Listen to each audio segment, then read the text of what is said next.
Hi guys, today we are back on hips, so we're going to look at a couple of stretches to try and release some tension in the hips, and then we're going to look at some activation for the adductors and hip flexors again. Alright, so there will be a little bit of balance work and a little bit of strength work involved for them. First one, we're going to look at the glutes, so trying to release lots of tension in the glutes. It's going to be a variation of the figure 4 stretch, which we have covered in the past. What we're going to do is come down to our backs, and where we would normally just cross our leg over, lift and maybe press this knee out, or from sitting, we're going to offset our foot on the floor. So by that I mean, if I was here in a straight line, I would have, say I was lifting my left leg up, my right leg would be straight. I'm deliberately going to put it out to the side slightly, alright, so just off on that angle, keep it quite tucked. I'm going to lift my left foot up and over, but I want to try and get my the bottom of my calf, hamstring quite close to this leg. So I'm going to lift it quite far over and then drive this knee out slightly. Alright, so I've already started to feel the stretch.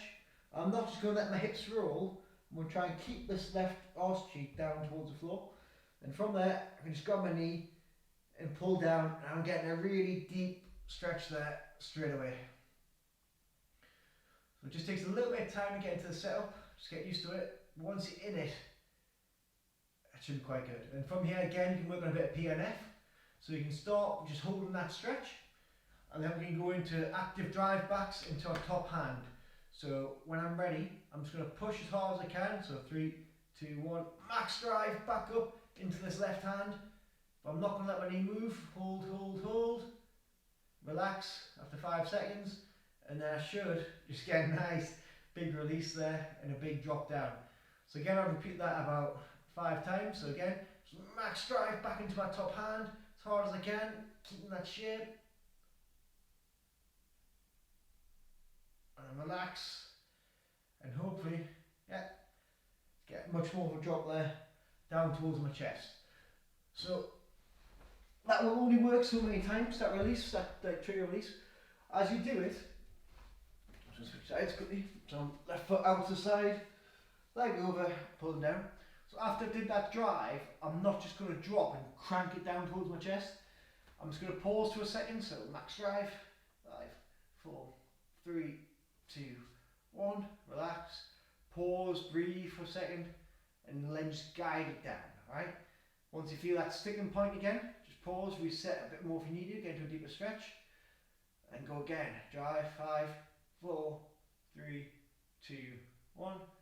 Relax, breathe, and then gently guide it down a bit further. Alright?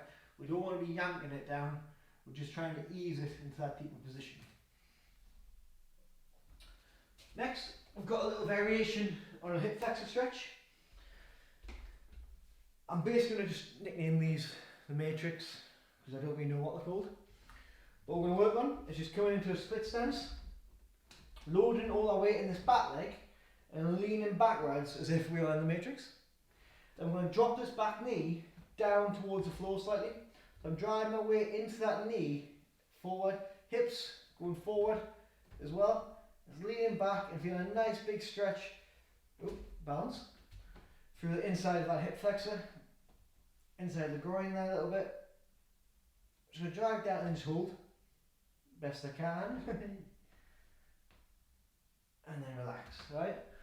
So just one you can just ease into, just come down, just load it a little bit, get that quad firing off, get the hip flexor stretch, and back.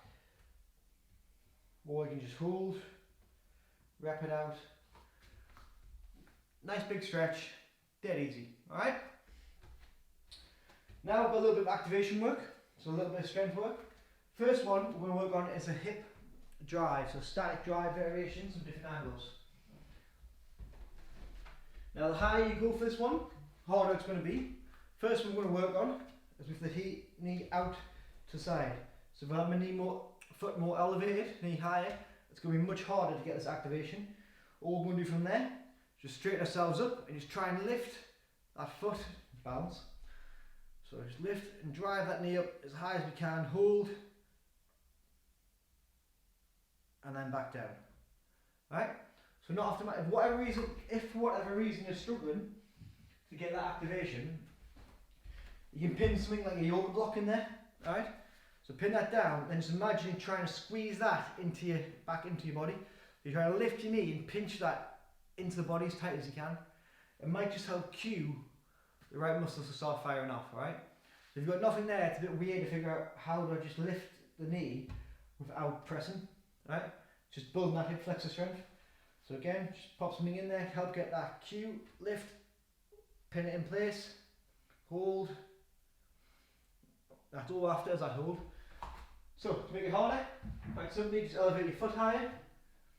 So again, just lift the foot, look forward, and just lift, hold, starting to cramp a little bit, drive it back, and down. Right? So you change your angle, play with the angle, so straight in front's a little bit easier. Get your shape nice and strong, drive as high as you can. Tuck your foot in if you want. So almost replicating that deep squat position, but building that strength and that hold in the hip flexor for when we are in that activated position. From there, what else we can play with is adding a little bit of weight. Right, so again, it's mainly for the hip flexor, but you will be working your balancing leg as well.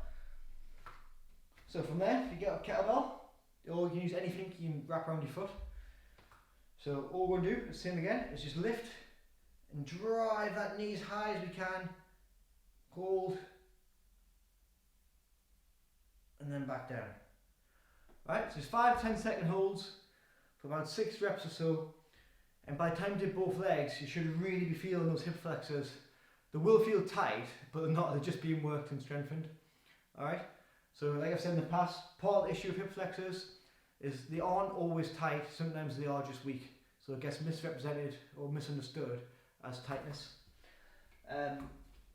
If you strengthen them, improve your range in them, you will find things like deep squats, snatches, cleans, all become a lot smoother and a lot easier.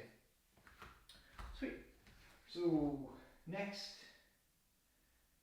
last one. Just going to use the chair again. We're going to look at the adductors mainly. Alright, so a little bit of glute, a little bit of adductors. We're going to come down to a side plank, and we're going to do a Copenhagen side plank. Alright. I think that's what it's called. So from there, once you're set, you have one leg on top. Make sure you get yourself stacked. One leg out in front.